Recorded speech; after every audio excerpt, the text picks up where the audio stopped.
This video is sponsored by Surfshark VPN.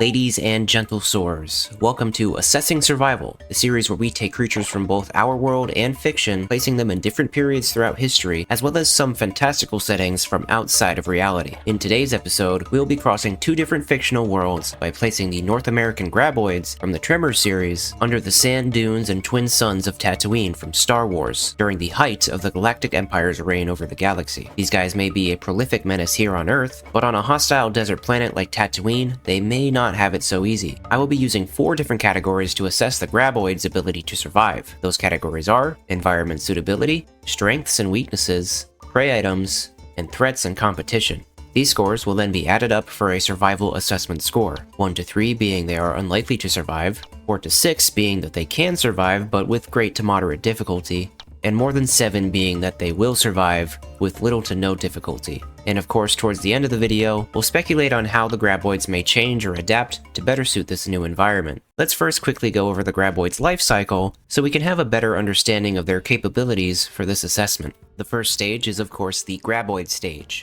Massive, subterranean worm-like creatures with large, powerful bodies and multiple tentacle-like tongues that can extend and grab prey as well as feel around the surface while the body remains buried. They can reach almost 30 feet or 9 meters in length and 6 feet or about 2 meters in diameter. They emerge from their eggs as dirt dragons and will immediately look for food to help sustain them while they grow, taking only 3 months to reach maturity.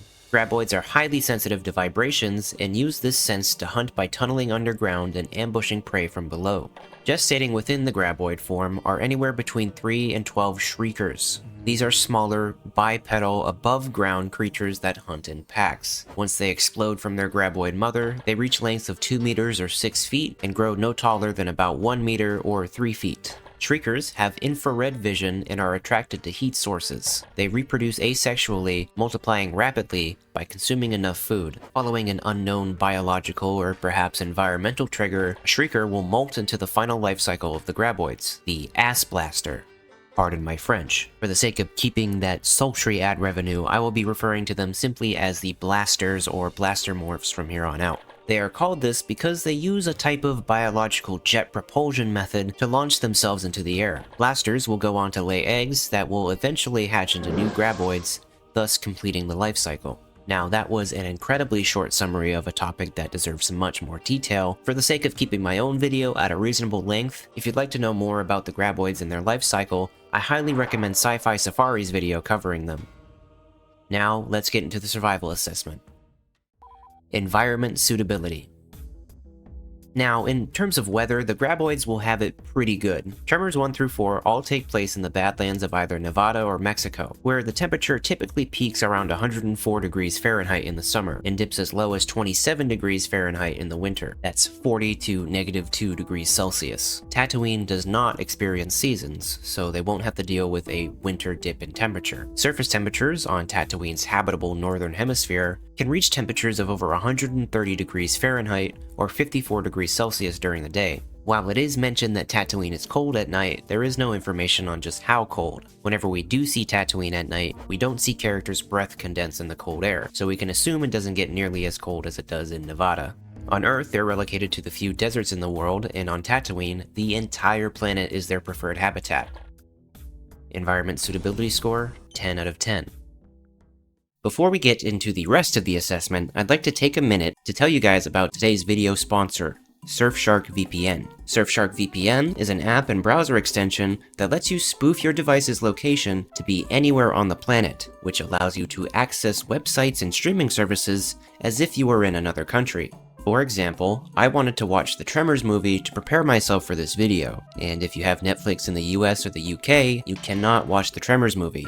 With Surfshark, I can just change my location to Italy, and voila!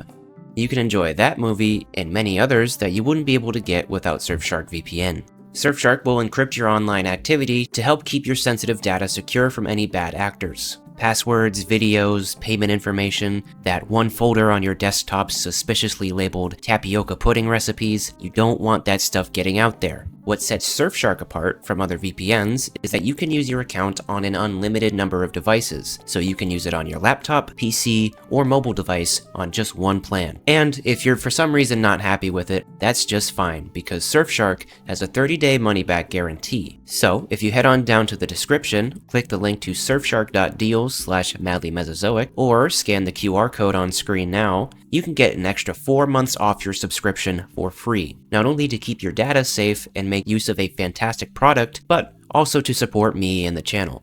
Alright, now let's get back into the assessment. Strengths and weaknesses.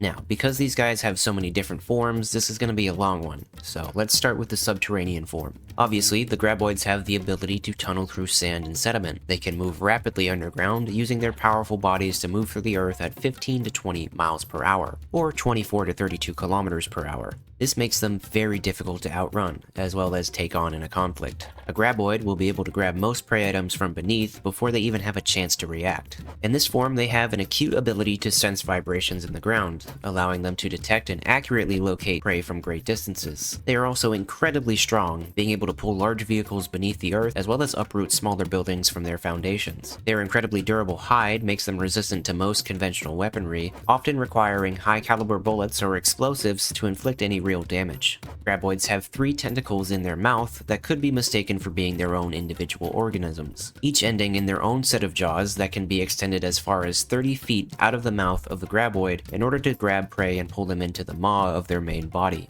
Then, finally, there is their remarkable intelligence. A Graboid is pretty quick to learn from being tricked and is not so easily tricked by the same means again. While Graboids use vibration to locate their prey, this can also be used against them. Loud or high enough frequency noises will seemingly irritate or even hurt them. Graboids cannot break through solid terrain or things like concrete. As we see in the movies, if a Graboid rams into these obstacles fast enough, it will kill them. Prey items will be able to find safety in buildings with solid foundations, or on rocky terrains where Graboids cannot reach them. Now, let's move on to their next stage, the Shrieker. Shriekers trade in their vibrational sensitivity for a specialized organ that can detect heat signatures, allowing them to see prey based on body heat, which makes them effective hunters regardless of visual obstacles or low light conditions. Shriekers reproduce asexually and only need enough calories to do so. Once they consume enough food, they can multiply quickly, turning a single Shrieker into a large swarm in a short period. These swarms hunt together, which makes them incredibly dangerous as they coordinate attacks and overwhelm prey through sheer numbers. However, the Shrieker's above-ground lifestyle would make them very vulnerable to the animals and inhabitants of Tatooine. They are far less durable than their subterranean parents, making them easier to take down for both humanoids and predators. Because they can only perceive the world by detecting heat, they will attack anything that gives off enough of it. This includes things like engines and electronics, which at first makes them seem smart, taking out critical infrastructure, but really they're just so dumb they seem smart. The Shriekers might get themselves killed attacking a large animal they have no business fighting. And finally, there is the Blaster Morph. Of course, there is their ability to fly, which allows them to either attack from above, or quickly retreat if need be. This ability can also be weaponized, using the heat from this chemical reaction to burn their opponents in a conflict. However, they can only use this ability a few times before having to rest and allow time for the chemicals in their bladder to fill up again. While on the ground, they can be vulnerable to attacks from predators, as not only are they less durable than the Shrieker form, but they also do not move in groups like them. Given what we talked about in this category, the Graboids will be a pretty formidable invasive species on Tatooine, and we'll see more about how their strengths and weaknesses come into play in the next 2 categories. Strengths and weaknesses score, 8 out of 10.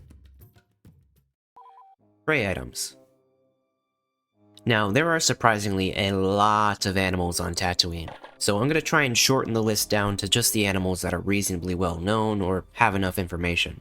Of course, the easiest prey items for all the Graboid morphs are going to be things like Womp Rats, Zucca Fabos, as well as any small pets that the residents of Tatooine may have, really only serving to satiate the Graboids and their offspring while they look for more bountiful prey. Then there are more mid-sized animals as well as humanoids. Animals will include Massives, Eopes, Gerbas, and Cupas. Most of these animals are beasts of burden for sentient species like humans, Tuskens, but wild populations do exist. For wild Eopes, Gerbas, and Cupas, they'll be easy pickings for Graboids. Even the predatory Massives wouldn't know what to do about a giant worm preying upon them from below. For Shriekers, it really just depends on how many of them are in a group. Eopes and Gerbas are likely a fairly easy meal for just one Shrieker, but Massive and Cubas would be able to fight back. Cupas, an arid relative of the Tauntaun, have powerful kicks as well as goat-like horns to keep attackers at bay. Massives are a bit bigger and heavier than Shriekers and also hunt in packs, but have the advantage of sight and smell. Unless the Shriekers had overwhelming numbers, I think a pack of wild Massives would take down a similar sized group of Shriekers. The Blasters would be in a tougher situation here, as they are solitary and might not be able to take on more dangerous animals like Cupas and Massives. Domesticated versions of these animals would be harder to take down because they would of course be escorted by sentient species. I'm going to talk about the inhabitants on Tatooine more in the next category, but I'll speak briefly about them here. This wouldn't change much for the Graboid, as we've seen that they have no issues taking out regular folks armed with small caliber weapons. People roaming the desert unprepared, Jawas outside of their sandcrawlers, and Tusken Raiders will be most at risk for Graboid attacks. Unless they're packing some serious blaster power, but even then they can only make use of those blasters if the Graboids are surfaced. Shriekers and Blaster Morphs are going to have a rough time with the desert-dwelling inhabitants of Tatooine. Blasters in Star Wars generally do more damage than their real-world counterparts. Your average Joe's blaster in Star Wars packs way more of a punch than say a 9mm or 38 Special, making it riskier for the later morphs to take on settlers. Tusken Raiders, unless it was a swarm of Shriekers, would be a serious challenge. Their slug throwers would make quick work of a Shrieker or Blaster, and their massive hounds would be able to detect a group of Shriekers or a Blaster moving towards the camp before they even realized the camp was there. Then there are of course the much larger animals like Banthas, Rontos, Dewbacks, and potentially Sarlaccs. Again, for the Graboids, there wouldn't be much these guys could do. There's not a lot of information on how well Banthas or Dewbacks can defend themselves, but a Graboid or two could pretty easily pull them beneath the sand before they could try. A large enough swarm of Shriekers could probably take these guys down. As we see in the movies, they can rip chunks through large vehicles like Bert and Pedro's trucks. I feel I was denied critical, need-to-know information. Blasters, once again, because they are solitary, probably wouldn't do well taking down such a large animal. Then I want to talk about Sarlaccs. While Shriekers and Blasters would definitely fall victim to Sarlaccs, a group of, or even a single Graboid may be able to easily chow down on a planted adult Sarlacc with no resistance. As far as we know, Sarlaccs don't really have any defenses against large subterranean animals. We know this because the much larger, greater Krayt Dragon will devour Sarlacc pits from beneath the terrain. So, despite the Shrieker and Blaster morphs being a little worse off on Tatooine than they are on Earth, the species as a whole might be in a better position in terms of the prey items available to them. There are many large animals like Banthas and Dewbacks that are not available to them in their ranges on Earth. Though they could certainly prey on humans and humanoids, they are much more of a threat in the Star Wars universe than they are on Earth. Prey item score, 7 out of 10. Threats and competition.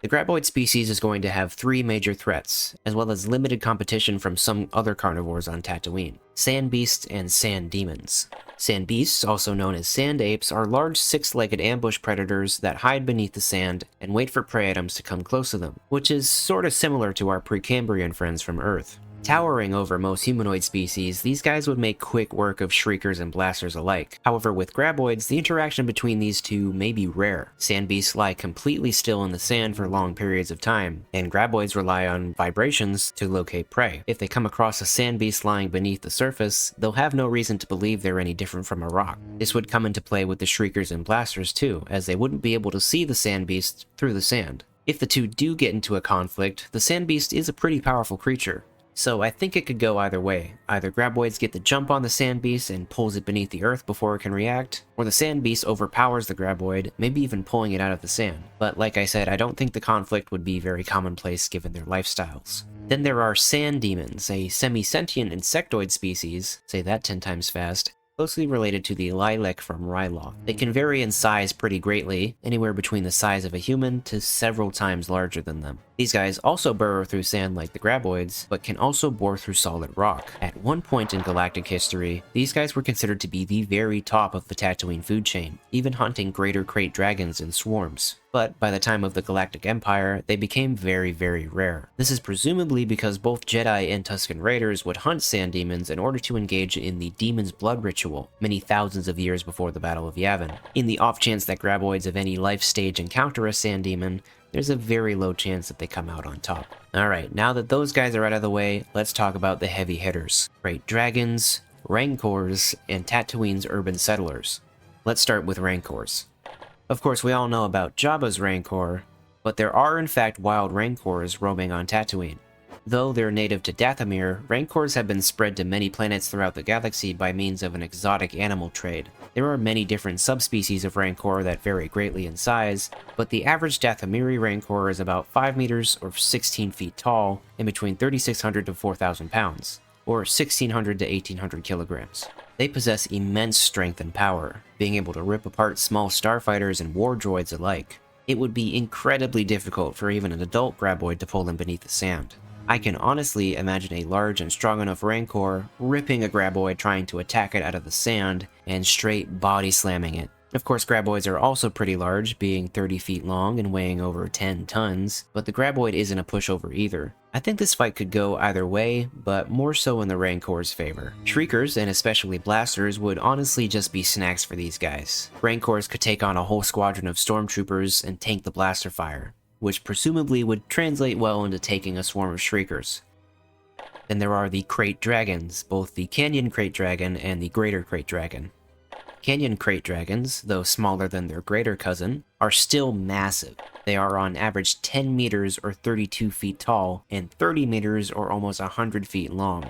The Canyon Krayt Dragons inhabit more rocky terrain, like canyons as well as the Laguna Caves. The large sandworms simply won't be able to venture into these areas. On the off chance that Graboids or their offspring do venture into Canyon Krayt territory, there's no fight to be had. The dragon could pretty easily dig up and dispatch a Graboid, and take on several dozens of Shriekers.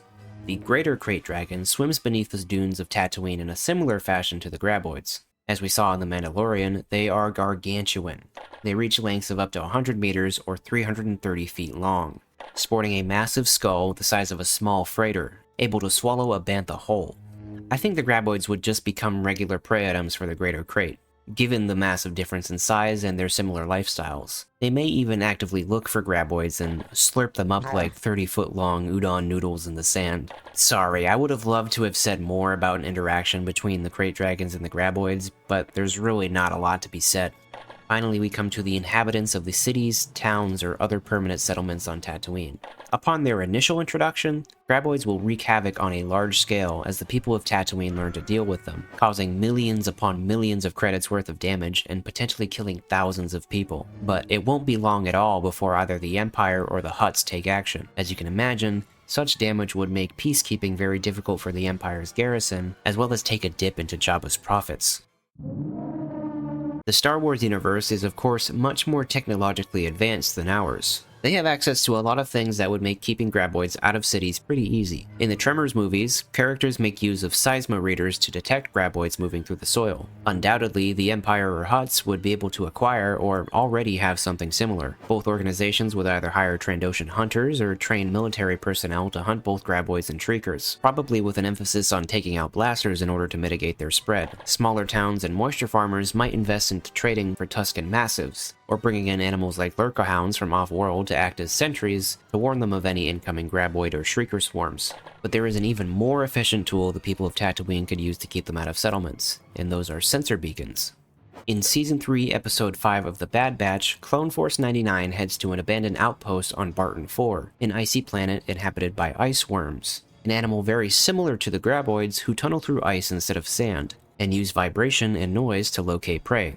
The Empire keep these ice worms out by means of sensor beacons, which emit a very high-frequency noise. Given what we know about Graboids, these would definitely be effective against them as well. The Empire would likely place these sensor beacons in a wide radius around important settlements, as well as sell them to Jabba the Hutt, who would do the same for smaller settlements in order to protect his territory and profits. Tusken Raiders, moisture farmers, and Jawas would also very likely purchase or steal these sensor beacons, lest they be the only ones on the planet vulnerable to Graboid attacks. The Empire might even produce portable sensor beacons that can be held on the waist or installed in speeders. Knowing the Empire and their shady means of conducting warfare and peacekeeping, they may even try to capture, breed, and modify Graboids for nefarious purposes. So, to summarize, Graboids and Shriekers will no longer be on top of the food chain on Tatooine, and going after humans and settlements would be infinitely more difficult than it is in the Badlands of Nevada or Mexico. But that doesn't necessarily mean it's a done deal for them. Threats and competition score, 3.5 out of 10. When adding up their scores for each category, their overall survival assessment score comes out to 7 out of 10. Graboids and their subsequent Shrieker and Blaster iterations, despite having some pretty steep competition and likely pretty intense opposition from the people of Tatooine, are actually far better off on Tatooine than they are on Earth. Graboids, at least the North American species, are relegated to the deserts in western United States and arid badlands of Mexico. On Tatooine, not only do they have the whole northern hemisphere of the planet to roam, but there's also many more options for them in terms of food. They don't necessarily need to overrun the planet to be successful. They would fit pretty comfortably in the crazy desert ecosystem in a galaxy far, far away. Now, for the Spec Evo section, it's going to be a little different for this episode. Because the events of Star Wars take place over the course of thousands of years rather than millions, we're gonna go ahead and call it speculative scenarios or adaptation, because most of these changes are going to take place over the course of some small number of years during the reign of the Empire, rather than millions of years. How are they going to evolve in such a short amount of time? The Force, or something. I don't know, that's how Disney justifies poor writing, so that's how I'm going to do it. That's not how the Force works.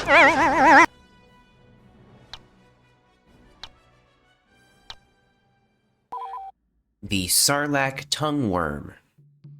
One Graboid, upon discovering a Sarlacc for the first time, eats its way up through the bottom of the planted beast, eventually coming to its mouth. The Graboid then ate the Sarlacc's tongue and beak, and found itself in the exposed maw. While it was doing this, the Sarlacc was in the process of pulling in an unlucky Bantha and its Tusken Rider to feast on. The Graboid took advantage of this and ate them instead, but found itself unable to move from its position. The Sarlacc, desperately trying to feed itself in order to heal from the wounds inflicted by the Graboid, only continues to nourish its new parasite.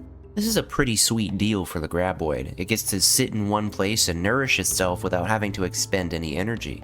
The Graboid remains in this spot until the Shrieker eggs fully gestate. The Shriekers then eat the inside of the Sarlacc as much as possible until they molt into blasters. And these newly molted blasters will shoot out from the mouth of the Sarlacc. These blasters are imbued with a sort of genetic memory of the first Graboid's success in parasitizing the Sarlacc, and go on to seek out Sarlaccs to lay their eggs in. Over a few generations, we have a Graboid species that is specialized in parasitism, giving us the Sarlacc tongue worm.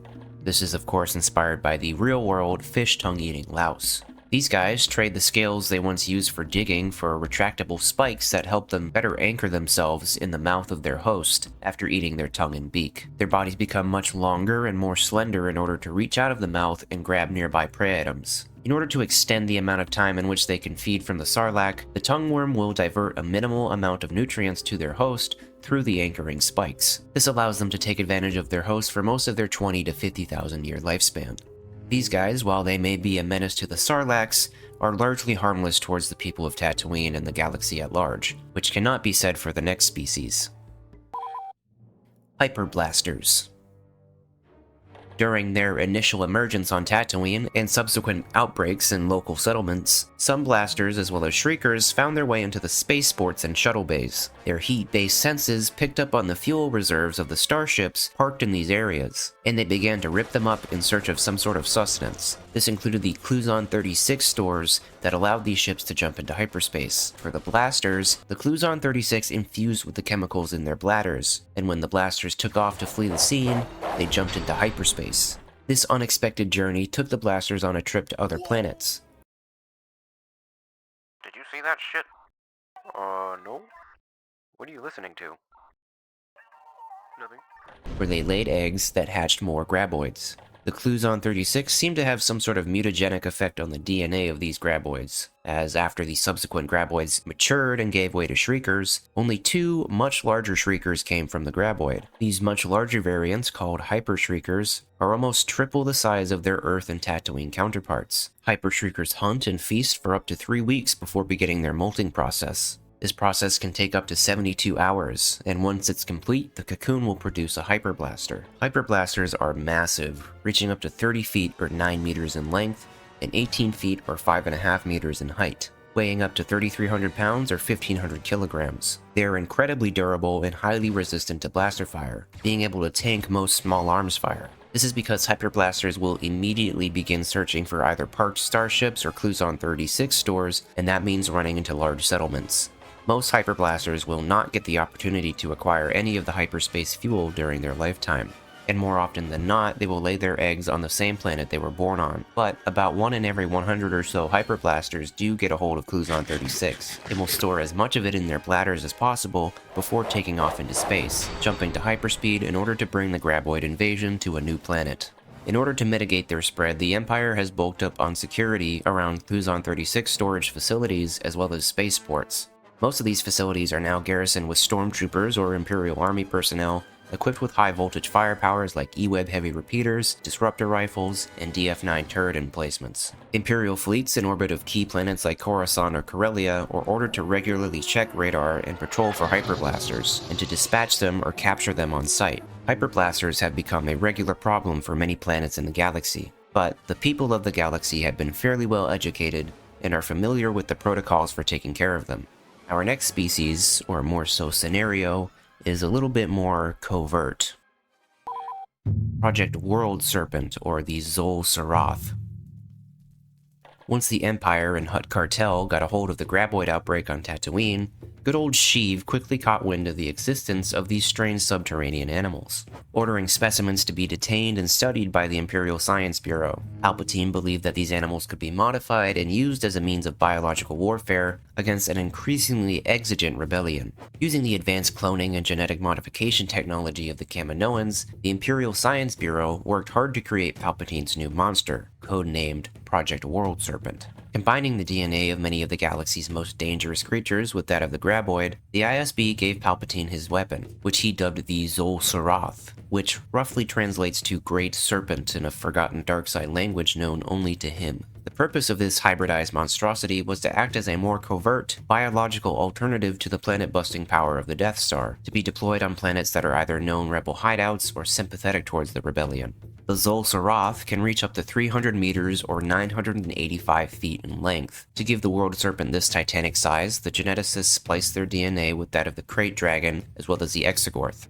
To surpass the environmental limitations of the Graboid, they included the DNA of the Ice Worm from Barton 4 and the Sand Demon of Tatooine. This allows them to burrow through hard terrain like rock and ice, greatly increasing the range of planets that they can be deployed to. In order to resist the heavy munitions of any would-be rebel bases or fleets, the ISB included the DNA of the Zillobeast as well as the Rishi Eel, both animals being known for their incredibly durable and blaster-resistant armor plates. This has made the hide of the Zol Sarath impervious to any conventional weapon the rebellion has access to, short of nuclear missiles or turbo laser bombardment. One Imperial agent will bring a single egg to a rebel cell planet by means of either a stealth vessel, espionage, or smuggling. The egg itself is no different in size from a regular Graboid egg, and for the first 3 months after hatching, they will be no larger than the Tatooine species. After 3 months, the Graboid will grow exponentially larger, taking only another 3 months to reach full size. During this time, it will feed on absolutely anything it can: wildlife, forest, and even non-biological materials like rock and metal. The Zol Sarath will be drawn to the radio frequencies of large settlements and military bases, where it will wreak havoc, leaving only craters where infrastructure used to be. When the Zol Sarath reaches roughly 9 months old, it will die, and thousands of Shriekers will burst from its corpse, creating an ocean of death which will give way to more Zol Sarath, thousands of them. Depending on the population density and the local garrison forces, it will take between 2 to 4 years for the Zol Sarath to decimate all life on the planet. Once the worms inevitably starve to death, the Empire will come in to mine whatever resources are left, and the planet will be forgotten and lost to galactic history. Though the Zol Sarath was incredibly effective at destroying planets, it, along with many other Imperial projects, did not see regular use after the building of the Death Star, only being deployed maybe 2 or 3 times. After the fall of the Empire, the New Republic presumably took over the ISB's research on Graboids, and who knows, they might be up to something with them as well. Thank you guys once again for tuning into this episode of Assessing Survival. If you enjoyed the video, do me a huge favor, leave a like and a comment, and subscribe if you haven't already. Also, don't forget to check out Surfshark VPN. Click the link in the description, or use my code MADLYMesozoic at checkout to get 4 months off your subscription for free. Big shout out to our patrons, some of which include Fluffy Dino, Lex Gunn, Galactic Narwhal, Green Turret, Tyler Sparks, The Juan Kaiser, Mr. Matt, and Skadoo Master. Once again, thank you guys, and I'll see you in the next one.